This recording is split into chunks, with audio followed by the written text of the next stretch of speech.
Connexion dans l'application, login, mot de passe, on s'identifie, on peut utiliser la fonction mot de passe oublié. On peut effectivement utiliser les différentes fonctions de rétention des mots de passe dans son iPhone. Alors à ce niveau-là, vous arrivez sur l'écran dit de recherche.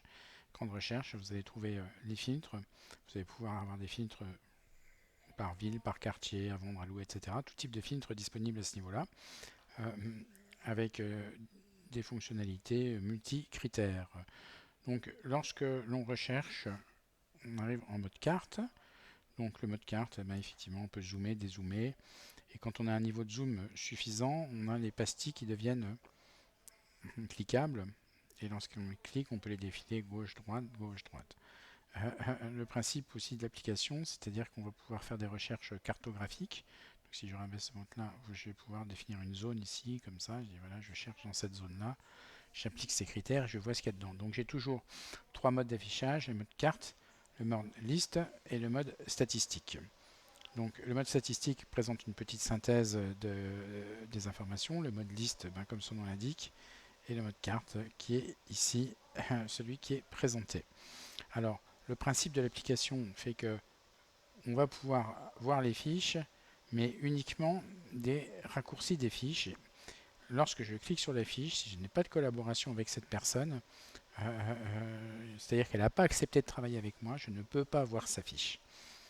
Je peux juste voir des coordonnées et redemander éventuellement de collaborer. Alors, collaborer, comment on va trouver ça? On va aller dans le fichier des membres, ici, et dans le fichier des membres, vous allez retrouver tous ceux qui sont inscrits à Club Imo.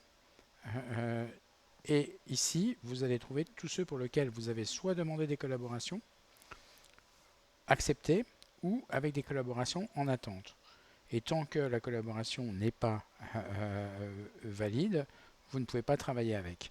Donc je vais voir par exemple G-Squad ici dans les agences. Si ici je recherche G-Squad, là, je vois Jean-François Duval, je peux afficher ses propriétés, je peux afficher les différents agents, mais je peux afficher ses propriétés, voir ses propriétés. Et là, je peux accéder à la fiche propriété et je vais pouvoir notamment avoir des informations de tout ce qui est autour de l'environnement de la propriété. Donc les grosses fonctions ici, c'est que je vais pouvoir envoyer par mail. Le gros intérêt, c'est que quand j'envoie par mail, ça n'affichera pas les coordonnées de Jean-François Duval, mais les miennes de coordonnées. Donc je vais donner une fiche à un prospect d'un autre agent avec mes coordonnées. Bien sûr, j'ai toujours la fonction de mettre ça dans mes favoris. De la même manière, ici, je vais pouvoir rentrer directement sur Google Maps et aller localiser mon bien sur Google Maps avec tout l'environnement qui est autour de ce bien-là. Alors, une des fonctions principales du module, c'est de pouvoir rentrer en connexion. Donc là, je vais pouvoir faire des demandes de visite, des demandes d'information. Donc on verra ces modules Connect juste après. Donc voilà l'environnement global de la recherche. Ici, je vais pouvoir voir mes critères. Je peux modifier mes critères.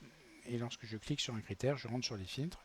Par exemple, si je veux avoir uniquement les appartements, et là, je n'ai plus que les appartements. Voilà pour les principales fonctions de recherche. Je peux rechercher aussi directement une référence. Menu suivant, vidéo suivante.